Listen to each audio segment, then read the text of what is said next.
안녕, 사랑하는 성도 여러분. 자, 오늘 세 번째 강의 시작하도록 하겠습니다. 세 번째, 하나님의 구원 이야기, 세 번째 이야기는 구속사적 영적 전쟁이 시작되다 라는 제목으로 시작하도록 하겠습니다. 자, 마귀, 그러니까 용이죠. 옛뱀. 이 마귀는 인간이 타락한 직후에 평화롭고 죄를 모르고 살던 에덴 동산에 아담과 하와를 찾아와 속임수를 씀으로써 하나님의 형상으로 지음받은 인간을 넘어뜨립니다. 이제 하나님께서 여자의 후손인 남자아이, 계시록 12장에 등장합니다. 즉 메시아이신 그리스도와 그의 왕국과 사탄의 왕국 사이에 영적 전쟁이 있을 것을 선언하고 계시죠. 이 영적 전쟁의 현장이 성경이고 우리의 삶의 현장이 되는 것입니다. 내가 너로 여자와 더불어 원수가 되게 하고 너의 후손도 여자의 후손과 연수가 되게 하리니 여자의 후손은 내 머리를 상하게 할 것이요 너는 그의 발꿈치를 상하게 할 것이니라. 창세기 3장 15절 원시복음이라고도 하죠. 자, 창세기에 등장하는 3장 1절에서 6절의 내용이 바로 인류 타락에 관한 기록입니다. 창세기 3장 1절로 6절을 한번 읽어보시기 바랍니다. 인류가 어떻게 죄에 빠졌는지 보여주고 있습니다. 금단의 열매를 따먹은 인간은 하나님과의 언약을 깨트리는 행위죠. 반역 행위를 한 것입니다. 아담과 하와가 선악을 먹느냐 먹지 않느냐가 아니라 믿음이 있느냐 여기에 초점을 맞추어 보아야 됩니다. 뱀의 말을 더 믿었으므로 반역의 길로 들어서게 된 거죠. 하나님은 아담과 하와에게 하나님의 언약을 믿고 믿음을 갖기를 요구하셨지만 그들은 오히려 뱀의 말을 믿기로 선택을 했습니다. 하나님이 그들과 맺으신 언약을 의심했던 것이죠. 그들은 하나님처럼 되려고 하는 열망이 있었습니다. 왕과 백성과의 관계는 순종인데 그러나 아담처럼 되려고 노력하는 것은 하나님의 언약을 깨는 것이고 권위에 도전하는 것입니다. 이것은 하나님의 주권에 대한 불순종과 보복을 나타냅니다. 성경은 이 행위를 우상숭배라고 단언합니다. 사단을 따르기로 선택함으로써 하나님과의 괴로운 관계를 깨트리는 것이라고 설명합니다. 그러면 사단이 인류를 타락시키려는 목적이 무엇입니까? 사단의 궁극적인 목표는 하나님의 왕국을 파괴하는 것이죠. 인류의 타락은 그들이 사는 길이 인류를 타락시켜야만이 그들이 사는 길이라는 것을 알고 있기 때문에 그렇습니다. 불행하게도 인류는 언약을 어김으로써 하나님을 거역했습니다. 이 전쟁의 뿌리는 하나님의 나라, 그러니까 생명과 은혜의 나라와 사탄의 나라, 사망과 죄의 나라 사이에 있는 것입니다. 선악과를 먹는 그들의 행동은 인류와 영원한 관계를 맺기를 원하시는 하나님께 대한 그들의 불순종과 반역을 반영하는 것입니다. 그 결과 인류는 하나님이 주신 만물을 다스리는 권세를 잊어버렸습니다. 사탄의 종이 되어버렸습니다. 또한 하나님께서 인류에게 주신 제사장 직분을 잃어버려 동물과 우상을 숭배하게 되었습니다. 그리고 3장 7절 말씀을 보겠습니다. 덮개를 만들기 위해서, 그러니까 온몸을 더럽혀지고 죄악으로 완전히 파괴된 그 몸을 덮기 위해서 무화과 잎을 꿰매고 있는 그런 장면이 등장하게 됩니다. 인류는 사탄의 유혹을 받은 후에 눈이 밝아졌습니다. 죄의식이 살아난 거죠. 죄의식이 들어왔습니다. 하나님과 같이 될 것이라는 생각으로 선악과를 먹었습니다. 오히려 영적인 눈은 어두워지고 죄의 눈이 밝아졌던 거죠. 그래서 그들은 실과를 먹은 후 자신들의 벌거벗은 모습을 보고 무화과나무 잎을 엮어 자기의 몸을 가려보려고 시도했지만 곧 말라버리고 다시 수치스러운 모습으로 드러나게 됩니다. 자, 그렇게 알몸을 숨기기 위해서 가진 노력을 하게 됩니다. 하나님께서 죄인들에게 오셔서 내가 어디에 있느냐, 이렇게 벗은 모습으로 하나님을 두려워하고 하나님을 숨어 살지만은 이런 인간에게 하나님은 찾아오신다는 것이죠. 이것이 다른 종교와 근본적으로 다른 것입니다. 다른 종교들은 사람들이 고행을 통해서 기도를 통해서 찾아가지만은 우리 하나님은 하나님께서 인간을 찾아오신다는 것이죠. 하나님께서 물으십니다. 내가 어디에 있느냐? 잃어버린 자를 찾으시는 하나님의 선교적 행동을 볼 수가 있습니다. 그래서 우리 하나님은 선교사의 하나님이십니다. 하나님의 마음은 심판에서 시작되는 것이 아니라 구원에서 시작되는 것입니다. 하나님의 초점이 심판이라면 하나님의 오셔서 인류에게 접근할 필요가 없을 것입니다. 성경은 인류를 향한 하나님의 구원 역사와 긍휼의 기록인 것입니다. 아담은 내가 벗었으므로 숨었습니다 라고 대답합니다. 이것은 하나님 앞에서 죄인의 벌거벗은 본성을 상징하죠. 벌거벗은 것은 육체적인 것이 아니라 오히려 죄의 행위를 말합니다. 그러므로 하나님 앞에서 벌거벗었다는 것은 우리가 죄인이기 때문에 하나님 앞에 설 수 없다는 뜻입니다. 하나님과의 관계는 개인적인 교류에서 하나님으로부터 숨는 두려움의 관계로 바뀌었습니다. 죄인으로서 행동에 대한 해결책이 없었고 유일한 행동은 하나님으로부터 숨는 것이 되고 말았습니다. 사람은 하나님 앞에 설 수 없습니다. 베드로전서 4장 18절 말씀을 한번 보겠습니다. 경건치 아니한 자와 죄인은 어떻게 하겠느냐? 4장 18절을 베드로전서 18절을 한번 읽어보시면 이 말씀이 무슨 내용인지 알 수 있을 것입니다. 하나님과 깨어진 관계는 또한 인간 사이에 깨어진 관계로 이어지게 됩니다. 죄인은 자기 죄를 자백하지 않고 오히려 남을 탓하고 죄를 인정하지 않으려고 합니다. 이것이 인류의 공통된 본성입니다. 이 진리에서 우리가 배울 수 있는 것은 하나님의 은혜 외에는 우리가 구원을 얻을 수 있는 것이 아무것도 없다는 것입니다. 용서 대신 판단하는 능력이 생겨서 판단하는 이유에 앞장서고 있죠. 판단하는 순간 우리는 행복이 사라지게 됩니다. 판단함으로써 행복할 줄 알았는데 행복이 사라지게 된 것입니다. 로마서 5장 12절 말씀에 우리가 다 죄인이라고 선언을 합니다. 그러므로 한 사람으로 말미암아 죄가 세상에 들어오고 죄로 말미암아 사망이 들어왔나니 이와 같이 모든 사람이 죄를 지었으므로 사망이 모든 사람에게 이르렀다고 선포합니다. 그렇다면 아담이 범한 죄가 무엇입니까?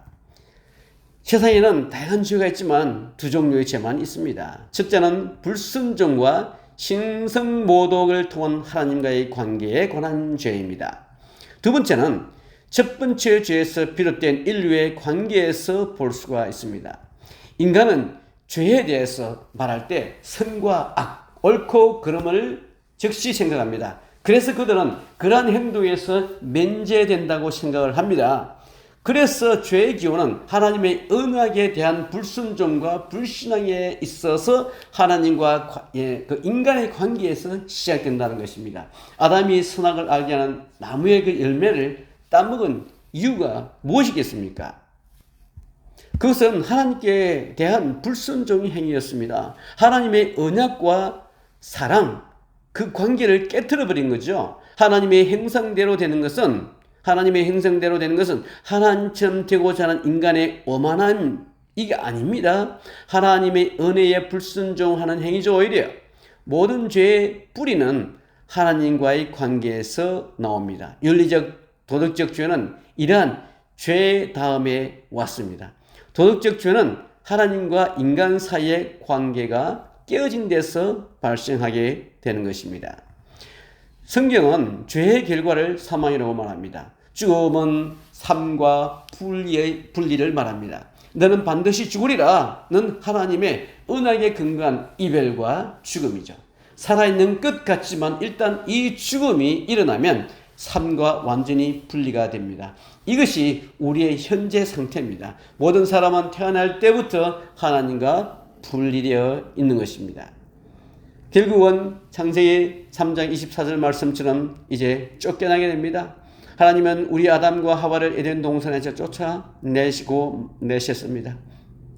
그들이 포로가 된 이유는 믿지 않는 자들과 사탄이죠. 함께한 것이 원인입니다. 고린도후서 6장 14절 말씀에 보면 너희는 믿지 아니하는 자와 멍에를 함께하지 말라고 경고하고 있습니다. 의와 악의 공통점이 있는데 무엇입니까? 빛이 어둠과 어찌 사귀겠습니까? 하나님은 의로우시고 아담과 하와의 불순종으로 그들의 행위는 불법이 되었고, 하나님은 빛이시고 아담과 하와의 불순종으로 말미암아 그들의 행위는 어둠과 두려움이 되고 말았습니다. 의와 불법은 함께 존재할 수가 없는 것이죠. 빛과 어둠은 함께 존재할 수가 없습니다. 어둠이 빛 가운데로 들어오더라도 사라질 것이기 때문에 아담과 이브는 에덴 동산에서 추방당하고 말았습니다. 불의하고 불법한 자가 의인이 되어야 하나님께로 돌아올 수 있는데, 이것은 인간이 스스로 할 수가 없는 것이죠. 사람을 의롭게 하시는 분은 하나님이십니다. 어둠을 빛으로 되돌리면 그 빛 자체가 되는 것입니다. 그러나 인간은 스스로 빛이 되기 위해서 아무것도 할 수 없다는 것이죠. 인류가 하나님께로 돌아오면 하나님께서 자기 백성에게 빛을 비추어 주십니다. 죄는 하나님의 구원교회에서 해결해야 할 두 가지 근본적인 부분이 있습니다. 너희는 너희 허물과 죄로 죽었다고 선포합니다. 그 첫째, 죄인들이 어떻게 다시 생명을 얻을 수 있을까요? 둘째는 벌거벗고 포로가 된 사람들이 어떻게 다시 하나님께 돌아올 수 있었습니까? 하나님은 그의 아들 예수 그리스도를 보내심으로 두 가지 문제를 모두 해결하셨습니다. 창세기 3장 15절에서 하나님은 하나님의 언약에 불순종하여 포로로 잡혀간 백성을 찾아내고 되찾고 재창조하시겠다고 약속을 하셨습니다. 이것을 원시복음이라고 이해합니다. 하나님은 내가 하리라고 말씀하시고 그분의 주권적 능력과 계획을 통해 주장하십니다. 하나님은 창조 당시에 주권을 가졌을 뿐만 아니라 구속에 있어서도 주권을 가지고 계셨다는 것을 이해하는 것이 중요합니다. 역사의 진행은 하나님이 주관하십니다. 하나님은 타락한 인류 가운데서 하나님의 계획을 어떻게 이루어 가시는지 언약으로 보여주고 계십니다. 창세기 3장 15절 말씀은 세 부분으로 나눌 수가 있습니다. 첫 번째는 여자의 자식과 뱀의 자식, 여자의 후손과 뱀의 후손입니다. 그들은 하나님을 믿는 자와 하나님을 믿지 않는 자로 이해할 수가 있습니다. 약 245개 이상의 국가와 많은 다양한 민족이 있지만 두 가지 유행의 민족만 있습니다. 아담과 하와의 불순종으로 인류가 여자의 후손과 뱀의 후손으로 나뉘었음을 기억하는 것이 중요합니다. 둘째는 그것은 단순한 사람들의 분열이 아니라는 것이죠. 이것은 지속적인 영적 전쟁에서 두 개의 적 그룹을 만들어내고 말았습니다. 세 번째는 이 싸움은 결국 뱀의 후손의 머리를 상하게 그냥 부셔버림으로 패망한다는 사실입니다. 이 싸움은 여자의 후손의 승리로 끝날 것입니다. 원시복음을 요약하면 인간은 두 부류로 나누어 영적 전쟁을 벌이게 되고 결국에는 여자의 후예가 승리하게 됩니다.